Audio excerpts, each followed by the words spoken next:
quiero presentarlos aquí a don Carlos Jiménez Díaz, que bueno, que muchos de vosotros no sé si habéis oído hablar de él, algunos otros no. Este señor creó la Fundación Jiménez Díaz, que es uno de los grandes hospitales de Madrid. Este señor trabajó allí en su hospital, pues estoy hablando en torno entre 1930 y 1960 y tanto, que es cuando murió, ¿vale? En esta época, el paradigma de la medicina era gente como él, era un clínico. Pero tengo que deciros que él hacía medicina personalizada. Él, en su interior, llevaba lo que era un programa de personalización de la medicina, ¿vale? O sea, él atendía al paciente de una manera única, dedicada, y le ponía un tratamiento no basado en lo que necesitaban la mayoría, sino en lo que necesitaba ese paciente. Hay una frase de Hipócrates muy clásica que dice: me importa más cómo es la enfermedad que cómo sea el enfermo, mal vamos. Que te importe más cómo es el enfermo que cómo es la enfermedad, irás mejor. ¿Vale? Nos tiene que importar la persona enferma, y él es un paradigma de eso. Bueno, a partir de ahí pasan una serie de cosas, y es que entramos en la década de los 50, los 60, y ¿qué pasa? Que generamos un montón de datos, y detrás de los datos que aparecen, un estadístico, ¿vale? Estadística, esa asignatura tan bonita que estudiamos en medicina, ¿verdad? Yo primero, vosotros supongo que también, no sé si ahora es cuatrimestral o es más extensa, y que se encarga de, bueno, de analizar todos los datos que tenemos. Y esta es la, pongo puntos suspensivos, distribución normal, bendita, maldita, inaudita, bonita, lo que queráis ponerle ahí de adjetivo, pero es un poco lo que ha venido definiendo durante mucho tiempo lo que sería la explicación o el encansillamiento de por qué los fenómenos que suceden en la naturaleza y en medicina también tienen el comportamiento que tienen, ¿vale? Y hemos aprendido a meter a los, digamos, a los estadísticos dentro de nuestro trabajo. Y aquí tenemos la distribución normal como paradigma de ello. Y a partir de ahí empezamos a progresar a partir de, bueno, de lo que sería una investigación basada en ensayos clínicos que son randomizados o aleatorizados, como queráis decirlo. En lo cual es, bueno, es muy fácil lo que es el objetivo, ¿no? Se cogen dos poblaciones, una que sirve como control de la otra, ¿vale? A la población control la dejo a su caer, a la población objeto del estudio, bueno, ambas están estudiándose, ¿no? Pero le implemento una medida terapéutica y analizo si hay alguna diferencia entre haber puesto esa medida terapéutica o no, ¿vale? Eso es, en esencia, un ensayo clínico aleatorizado. Y como digo, ha sido el paradigma en el que la investigación clínica sanitaria se ha estado moviendo aproximadamente, pues eso, desde 1970, 75 por ahí hasta, bueno, hasta el otro día, como quien dice, como luego veremos más adelante. Y claro, ha tenido el impacto de tal manera que a la hora del médico sentirse confortable y sentir que está progresando en su conocimiento, incorpora los datos de esos ensayos a su rutina clínica habitual. Y aquí tenéis como ejemplo lo que sería la Cochrane Library, que ya sabéis que es un poco el, bueno, pues, el sitio, digamos, por excelencia que analiza los estudios clínicos randomizados, y de ahí, digamos, define cuáles son los más relevantes, los menos relevantes y los que, digamos, pueden aportar evidencia científica para un problema clínico, el que sea, ¿vale? Entonces, bueno, como digo, bueno, eso ha sido un poco como nos hemos estado moviendo en la clínica, ¿vale? Y al final hay un concepto que ha calado en todos nosotros, que es el de medicina basada en la evidencia. ¿Qué quiere decir basada en la evidencia? Pues eso quiere decir que no importa solamente lo que vea el clínico, sino que eso se tiene que refrendar efectivamente por un ensayo clínico aleatorizado que, digamos, lo refrende o lo confirme, ¿vale? Evidentemente, hemos conseguido un sistema robusto, ¿vale? Pero hemos conseguido un sistema en el cual nos hemos alejado un poquito de lo que digamos, puede aportar un clínico como tal, su experiencia como tal, o simplemente la intuición como tal. La intuición, que por cierto salía publicado recientemente, que incluso tiene su base biológica, o sea que también mucho cuidado con lo que sería la intuición que tenemos las personas. Nos metemos en el siglo XXI, que ya sabéis que no empezó el 1 de enero del 2000, sino que empezó el 11 de septiembre del 2001, ¿verdad? A raíz de este atentado, en el cual, bueno, pues cambiaron muchas cosas y cambiamos nosotros como sociedad, porque entre otras cosas hizo que cambiaran nuestros políticos, ¿verdad? Entonces, como digo, ahí es cuando empieza el siglo XXI, pero antes de eso, en ese mismo año, en el año 2001, había habido un hito muy importante, que fue la publicación del genoma humano. Ya sabéis que hubo un proyecto, Genoma Humano, hubo dos equipos que corrieron a ver cuál de los dos, uno con iniciativa pública, el otro con iniciativa privada, a ver cuál de los dos llega antes a publicarlo, como la carrera del Polo Norte, ¿no? Del Polo Sur, perdón. Bueno, pues una cosa parecida. El caso es que, bueno, las dos revistas más prestigiosas, Nature y Science, publican a la vez el descubrimiento del genoma humano, ¿vale? Un proyecto de 3.000 millones de dólares, ¿vale? Que se dice relativamente rápido. Pero a partir de aquí sí que hay un punto de inflexión importante, y es que empezamos a tener muchas herramientas clínicas y hay una gran explosión de conocimiento clínico también, sanitario, preventivo, en fin, de promoción de la salud. Hay una gran eclosión, ¿vale? De tal manera que a nivel de laboratorio, a nivel de pruebas funcionales, el desarrollo es espectacular, también de las pruebas de imagen. Hasta ese momento, bueno, pues si teníamos la ECO, empezábamos a tener el TAC, aparecen las resonancias que luego ya empiezan a tener mayor resolución, que si un Tesla y medio, luego ya van de 3 Teslas, ahora vamos por 7 Teslas, aparecen las pruebas funcionales mezcladas con la imagen, ¿vale?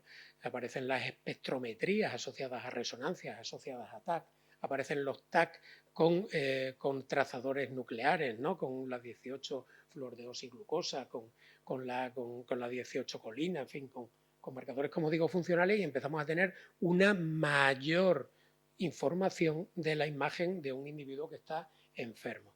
Y por otro lado, empezamos a conocer pruebas que antes estaban lejos de nuestra rutina, que están basadas en análisis genómico, transcriptómico. Transcriptómico ya sabéis que tiene que ver con el paso del DNA al RNA, la proteómica, que finalmente es la proteína que viene diseñada después de una orden del DNA al RNA, y metabolómica, de una estructura funcional molecular, ¿vale? Claro, cambia el paradigma de la medicina. Hemos pasado del señor Jiménez Díaz, en que el paradigma era el clínico, ¿vale?, a que el paradigma acaba siendo un diagnóstico molecular. Hemos pasado por distintos de ellos, ¿vale? Porque yo he pasado por la tiranía de la imagen. O sea, no vale con que a un paciente le diga: yo creo que usted tiene una polimialgia reumática, demuéstremelo con una foto, ¿no? O demuéstremelo con una prueba que sea inequívoca. Bueno, pues ahora la prueba inequívoca es molecular, ¿vale? Hemos llegado al diagnóstico molecular como paradigma de lo que hacemos en medicina. No vale con el diagnóstico clínico. Además, seguimos generando muchísimos datos. O sea, el hospital es el servicio de salud como tal, ¿no? Ya lo ha recordado Adrián, yo que trabajé durante 3 años desarrollando lo que sería el sistema de información de salud que tenemos aquí en Extremadura. La cantidad de datos que generamos es brutal, ¿no? O sea, datos de filiación, pero también datos de dónde vive el paciente, alergias que tiene, estilo de vida que tiene, fármacos que recibe, reacciones adversas que ha tenido, por supuesto todos los analitos, todas las analíticas, por supuesto toda la radiología que además con la radiómica la podemos transformar también en números, en fin, ingente cantidad de datos, ¿vale? Que eso hay que tenerlo en cuenta. Y aparece como, digamos, ente sobre el que estamos trabajando lo que es un biomarcador. ¿Y un biomarcador qué es? Un biomarcador es alguna situación, alguna circunstancia o alguna cosa que podemos medir, que podemos reproducir y que podemos comparar. Eso sería un biomarcador. Y biomarcadores los hay de muchos estilos. Un biomarcador puede ser saber si un individuo fuma o no fuma. Un biomarcador puede ser el nivel de una glucemia en sangre. Un biomarcador puede ser una imagen DICOM de una resonancia, ¿vale? Un biomarcador puede ser, efectivamente, un estudio molecular de una anatomía patológica, de una biopsia, de un pulmón suyo, ¿vale? Hay infinitos biomarcadores. Al hilo de los biomarcadores que hemos desarrollado, al hilo de los biomarcadores nos hemos dado cuenta a nivel, digamos, terapéutico, que tenemos también unos marcadores moleculares de cómo son las vías por las que metemos los fármacos que van a un individuo, la farmacogenética. Y hemos podido también estudiar por qué a un individuo 650 miligramos de paracetamol no le hacen nada, a la mayoría parece que le hacen algo y a unos cuantos les hacen daño, ¿vale? Y eso puede tener que ver con cómo tiene su ruta metabólica para el paracetamol, ¿vale? De eso se encarga la farmacogenética, también la hemos descubierto.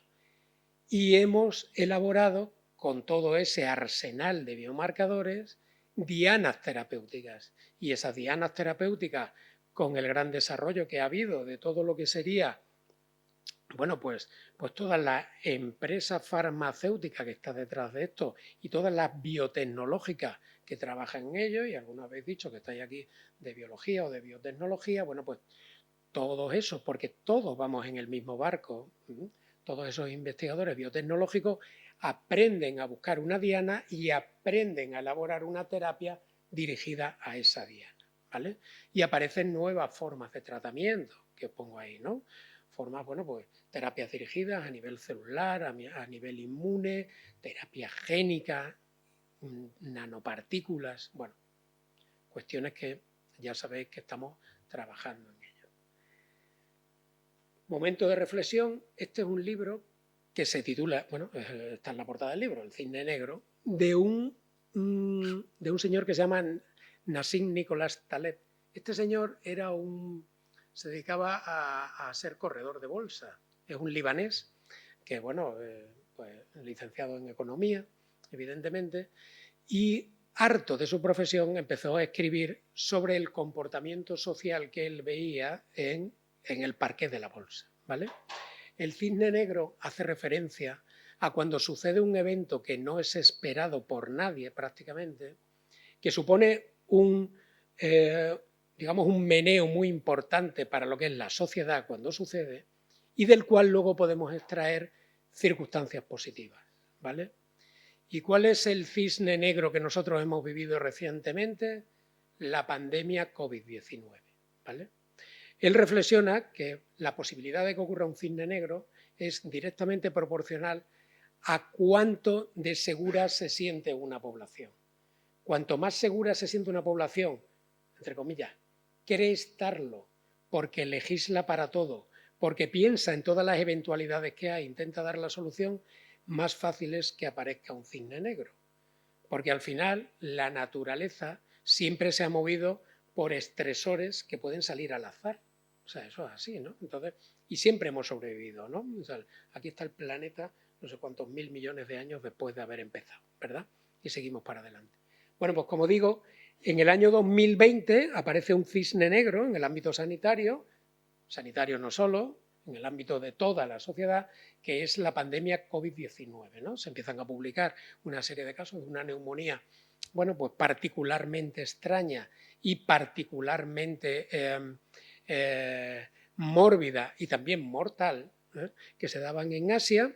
Y bueno, ya veis la foto. Había una página de la Johns Hopkins que monitorizaba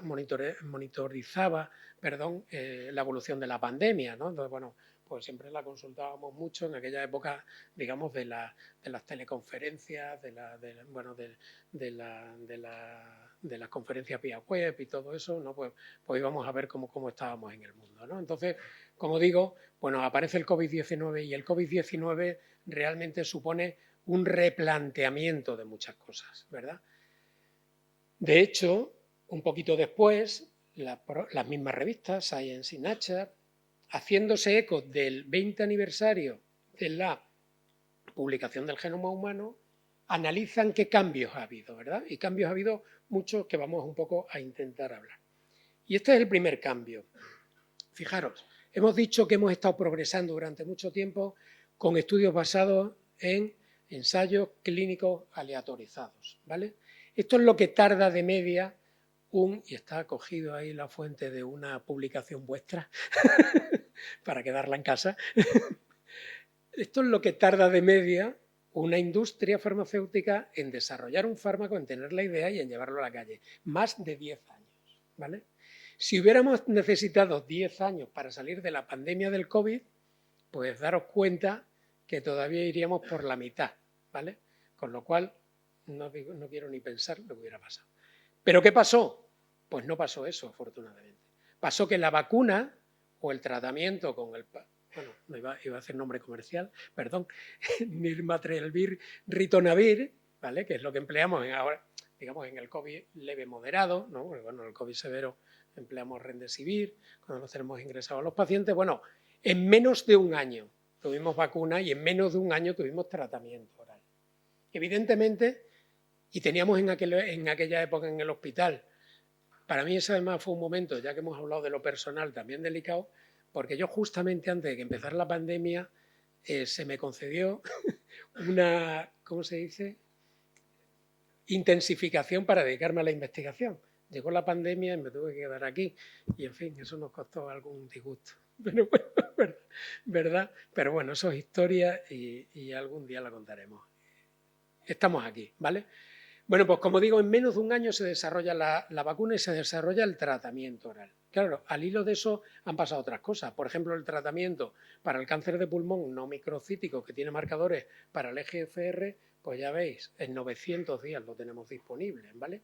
Pero el tratamiento para la fibrosis quística, una enfermedad rara o minoritaria, como decimos dentro de la Sociedad Española de Medicina Interna, bueno, pues hemos tenido el Excaftor en 1000 días aproximadamente, ¿vale? Como veis, esto no se parece en nada a lo que se propugna en lo que sería el modelo estándar de un estudio randomizado al uso hasta la fecha, ¿vale? Hay que darle también una segunda vuelta de tuerca. Una vez que tenemos un fármaco disponible, los clínicos siempre vamos un poquito para atrás, ¿vale? O sea, siempre vamos un poco por detrás, algunos con un poquito más de cautela, otros porque realmente todavía no han tenido, no tienen en ellos el impacto porque digamos esa patología no lo ven, pero siempre hay un decalaje entre que el fármaco se pone hasta que se produce ese cambio de inflexión en el que digamos consideramos que ya lo tenemos introducido, ¿no? Digamos, como evidencia A y tratamiento de primera línea, ¿vale? Si en algún momento digo alguna cosa que no entendéis, me paráis y gustosamente respondo lo que pueda, ¿vale? Bueno, pues como digo, ya veis que no en todas las disciplinas el que aparezca un fármaco se implementa en el mismo tiempo. Evidentemente, mientras menos oferta hay y más riesgo tiene, como es la oncología, se implementa antes que no cuando es un problema cardiometabólico, que el arsenal de fármacos que tenemos es enorme, ¿vale? Evidentemente, el cambio es más lento, ¿vale? Pero como digo, al final, que es lo que intento poner en esta diapositiva, pasamos del paradigma de cualquier intervención terapéutica tenerla que pasar a partir de un ensayo randomizado, aleatorizado, como queréis llamarlo, al uso, a un ensayo basado en un grupo estratificado de pacientes que nos lleve a desarrollar lo que de verdad es medicina personalizada de precisión, ¿vale? ¿Y a qué se debe eso? Pues se debe a que también tenemos inteligencia artificial por debajo que nos ayuda. ¿Estamos utilizando la inteligencia artificial en el hospital? Pues evidentemente sí. ¿De una manera estandarizada? Evidentemente no, ¿vale? Pero es cierto que el uso nos hace usarla en nuestro día a día. Y viene muy determinado también por lo que hace la industria farmacéutica y todo lo que son las biotecnológicas. A partir de un biomarcador, ¿vale?, le enseñan a una máquina a encontrar patología relacionada con ese biomarcador, a estratificar pacientes y, una vez analizado el problema y propuesta la solución, hacemos medicina translacional a un modelo murino o vino, lo que sea, o incluso a algo que también está muy de moda ahora, ¿no? Como bueno, luego lo veremos, ¿no? Los gemelos digitales, o también lo que sería una especie de un trozo digamos, de tejido, ¿no? En el cual desarrollamos la patología, le probamos ese fármaco. Y cuando tenemos conclusiones, lo llevamos a los ensayos clínicos. Ensayos clínicos que ya no son los ensayos al uso, son, por ejemplo, ensayos tipo CESTA, en el cual se usan mucho en oncología, luego lo veremos, pacientes con diferentes enfermedades, pero con el mismo problema molecular, reciben la misma terapéutica, ¿vale? También tenemos ensayos que son lo contrario, de tipo paraguas, que decimos. Pacientes que tienen el mismo problema en cuanto a la misma patología oncológica en el mismo sitio, pero con distinta diana molecular, a cada uno de ellos le damos el fármaco que le corresponde a esa diana, ¿vale? Y hay otros ensayos que son multiplataformas, en el cual, a la vez que tenemos un grupo control, ponemos en funcionamiento varios brazos de trabajo en los cuales vamos cambiando el objetivo terapéutico en ellos. Por ejemplo, un ensayo tipo multiplataforma fue el que nos ayudó a definir durante la pandemia del COVID-19 que la hidroxicloroquina, que apareció como un fármaco y que iba a ser revolucionario y que era un poco la solución, no valía para nada, y que por contra la dexametasona, un corticoide más antiguo que el doctor Jiménez Díaz, ¿vale? Pues resulta que era el único que se asociaba a una disminución de la mortalidad de los pacientes. Y empezamos a adaptar el protocolo basado en un estudio de tipo plataforma, ¿vale? Como veis, hemos pasado de estudios aleatorizados, clínicamente controlados, que tardan mucho tiempo, a un tipo de estudio clínico mucho más ágil. Este es otro tipo de estudio, como digo, que es el que está basado en los gemelos virtuales. Se trata ni más ni menos de que una máquina de inteligencia artificial a la que se le provee de muchos datos de una terapéutica dada es capaz de predecirte y de simular un paciente dado que tú le pongas y de predecir cómo le va a sentar a tu paciente una medicación A o una medicación B. Y nos ayuda también igualmente a progresar. Hay el uso de la medicina personalizada y de todo este tipo de ensayos, como podéis entender, trasciende a las especialidades médicas. Cualquiera prácticamente se puede beneficiar de ella. Pero evidentemente hay dos áreas en las que fundamentalmente, bueno, pues yo creo que es donde más repercusión ha tenido, ¿no? La primera es la oncología. Yo no soy oncólogo. Ayer estuvo Marta por aquí, ¿no? Ayer os hablaría Marta más específicamente de la cuestión y evidentemente el mundo de la medicina personalizada es un cambio brutal en la oncología, ¿no?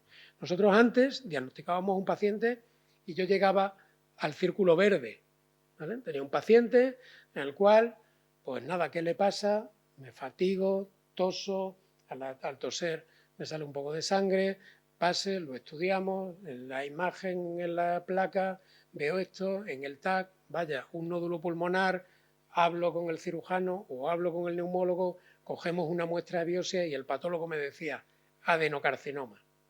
Y yo con adenocarcinoma me iba al oncólogo, ¿vale? Y me quedaba ahí. Yo ahora a un oncólogo si le digo adenocarcinoma, me dice, ¿y qué quieres que haga con esto?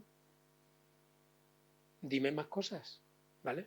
Y me tengo que pelear con todo el mundo para coger más tejido o para conseguir más rentabilidad al tejido que ya hemos cogido. ¿Para qué? Para definir dianas terapéuticas, para hacerle un estudio molecular a esa pieza, ¿vale? Y yo poder decirle al oncólogo, EGFR positivo. Ah, vale. Eso ya es otra cosa, ¿vale? Por ahí vamos ahora.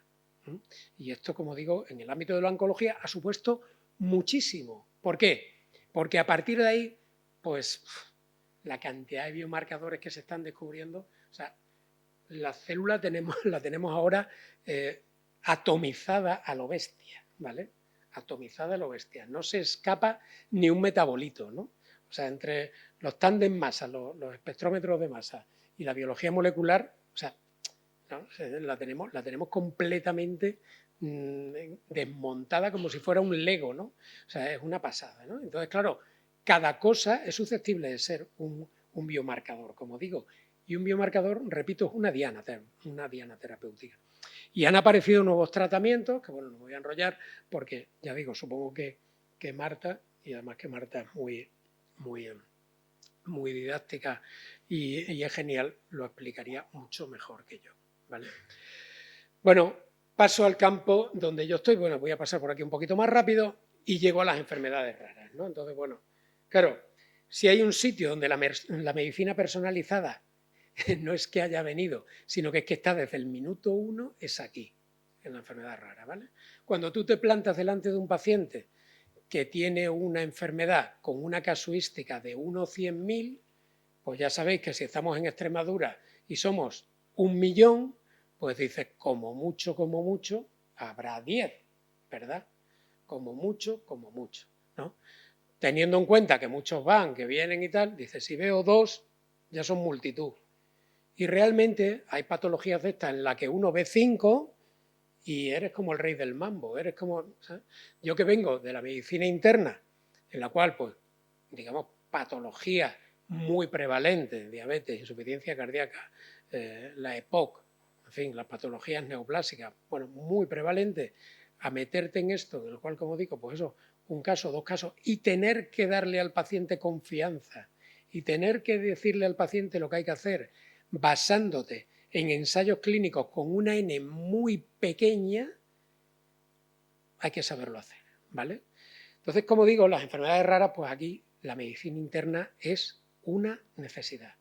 Es verdad que además la industria farmacéutica que se dedica a ello, pues también lo tiene complejo y difícil.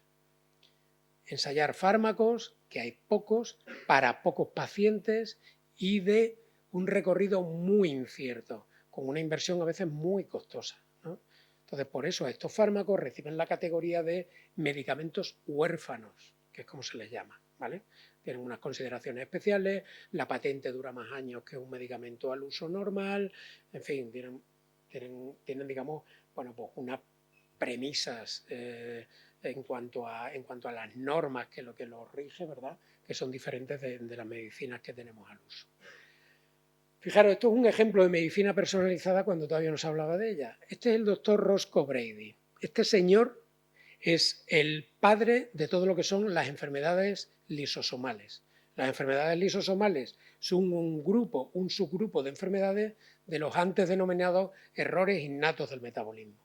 Tenemos en la célula el lisosoma, que es una organela que aparentemente solamente servía para hacer la digestión y poco más, de la que cada vez sabemos muchísimo más, que está llena de unas 70 enzimas, ¿vale?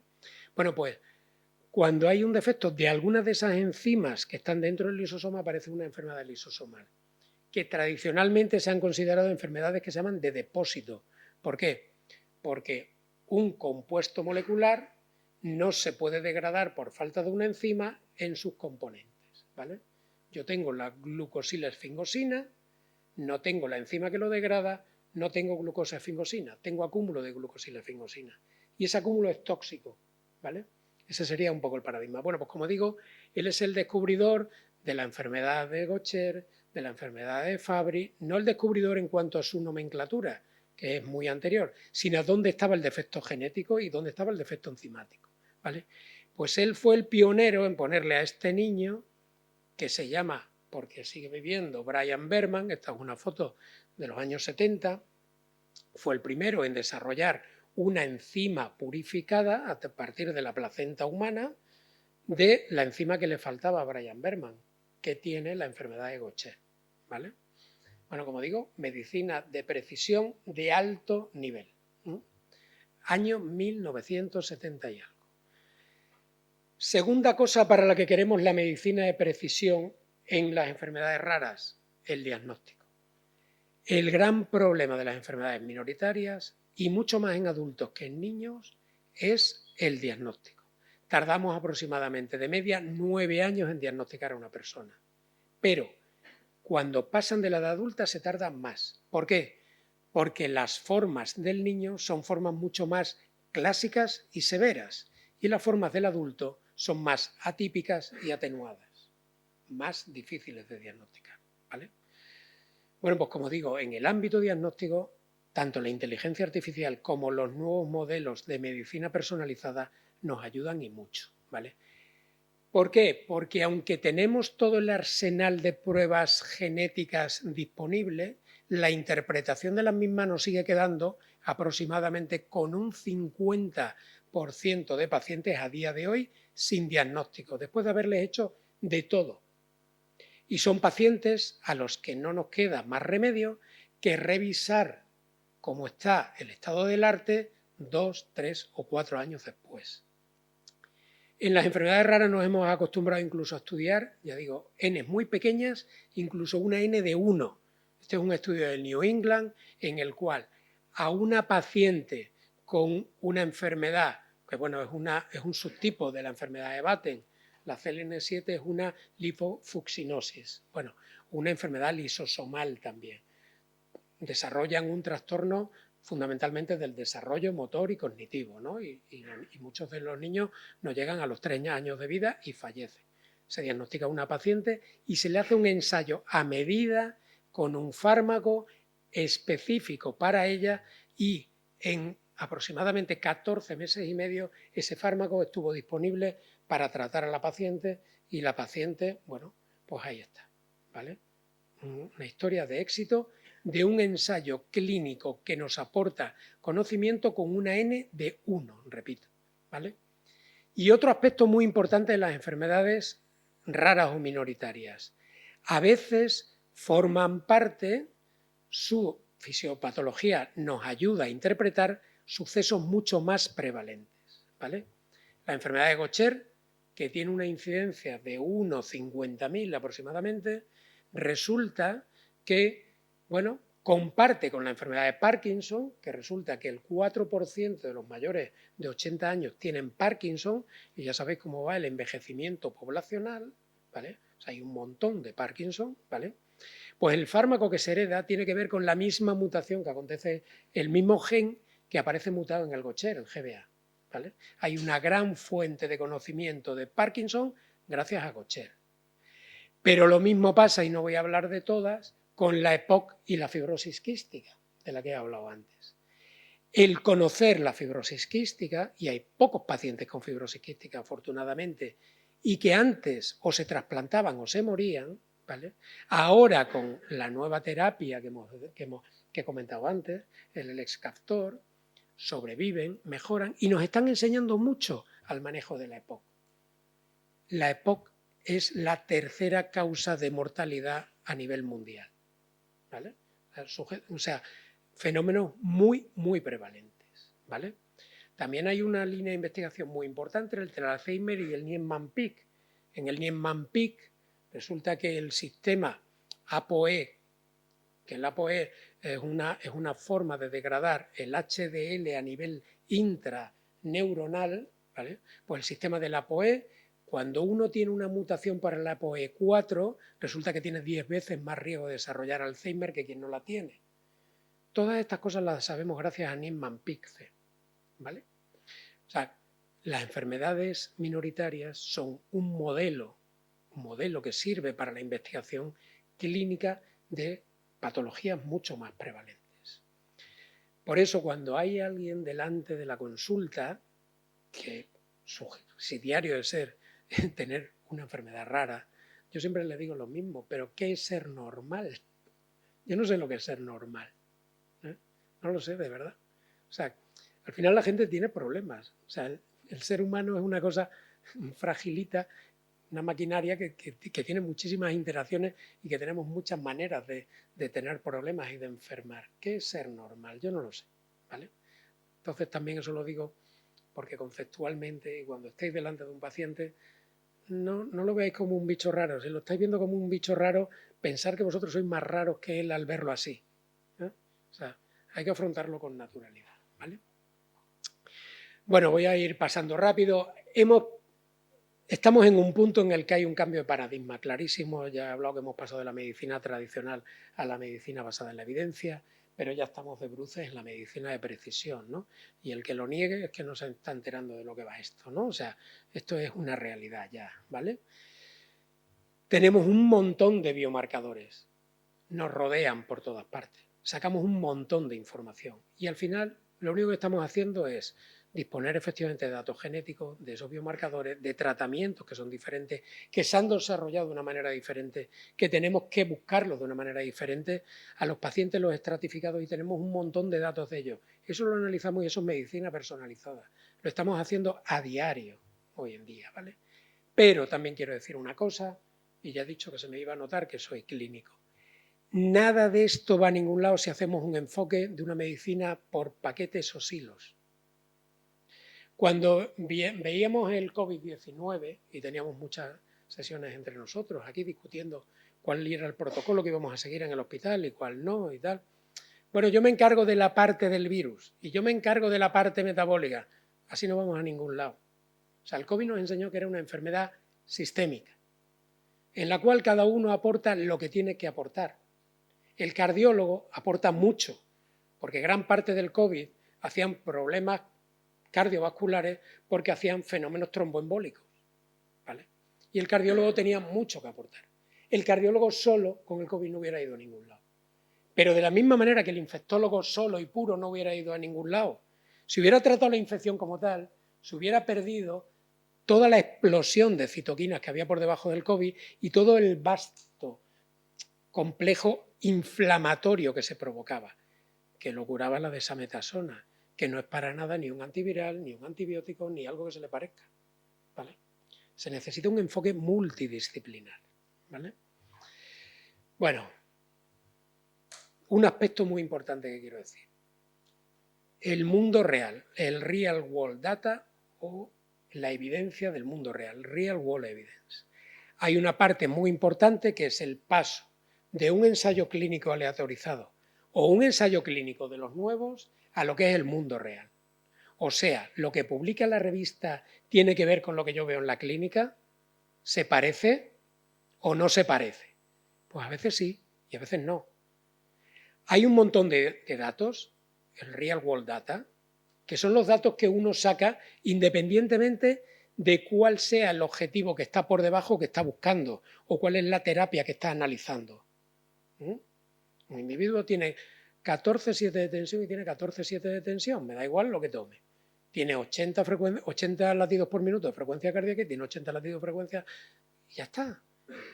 Tiene una creatinina de 0,8, tiene un sodio de 128 y tiene un potasio de 4,3. Pero aparte de eso tiene una interleuquina 10 que tiene un valor de 35, ¿vale? Bueno, y aparte de eso tiene una eco que tiene lo que sea, ¿vale? Datos reales, independientemente de lo que tenga. Cuando hablamos de datos de la evidencia real, ¿vale? Estamos buscando datos que sean del mundo real, pero aplicados a lo que buscamos que sea como una evidencia. Pero la evidencia al final es todo y es la realidad del mundo, ¿vale? Y nosotros, y esta diapositiva me gusta en esta revisión que aparece en Nature del año pasado, está muy reciente, es verdad que nos estamos manejando con una evidencia que es la puntita del iceberg, porque esperamos que la evidencia nos la traigan escrita, ¿vale? Y muchas veces la evidencia está en nuestras manos, en todos los datos que tenemos por debajo, ¿vale? Está muy bien sentirse confortable, porque es verdad que todos lo necesitamos, digamos, en la soledad del médico delante digamos, de un paciente, o cuando está pensando en un paciente que no sabe muy bien lo que tiene, o que está preocupado por cómo irá, ¿vale? Uno se hace muchas preguntas, ¿lo estoy haciendo bien? ¿No lo estoy haciendo bien? ¿Me falta esto? ¿Me falta lo otro? ¿Debería ver consultado a este otro compañero? ¿Se me habrá ocurrido todo? ¿Y si en vez de esto le pongo lo otro? ¿Vale? Confrontar todo eso a veces es una experiencia, bueno, a diario, es una experiencia que, bueno, que por otro lado es lo bonito de la medicina, ¿no? O sea, el estarte planteando continuamente, manejándote en una incertidumbre de qué pasará, ¿no? Yo qué sé, o sea, a mí hay veces que me da miedo ponerle un nolotil, sobre todo si es un anglosajón que me han puesto en la puerta del hospital, ¿verdad? Porque el nolotil ya sabéis que a los anglosajones no les sienta a veces bien. Y en cambio nosotros nos lo tragamos como si fueran, ¿no?, pipas, ¿no? Bueno, pues todo eso hace que todo este iceberg que yo tengo por debajo, bueno, pues a veces no está sostenido por arriba, ¿vale? En fin, pensarlo. Tenemos medicina personalizada ahora mismo en todas las partes de la vida, incluso después de muerto.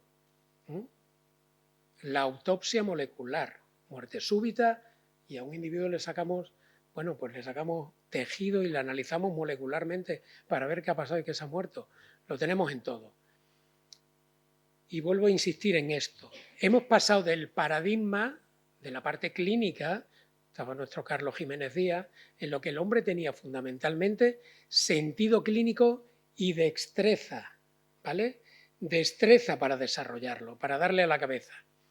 Nos hemos visto sometidos un poco a la tiranía de los estadísticos, ¿vale? Y hemos pasado por los ensayos clínicos aleatorizados, ¿vale? Muy bien, pero estamos volviendo a la medicina de precisión, no para volver a la tiranía de la estadística, sino para que a todo nuestro sentido clínico sea interpretado de otra manera, se ponga en marcha de otra manera, ¿vale? Volvamos a tener destreza, destreza a la hora de aplicar todas estas herramientas que tenemos.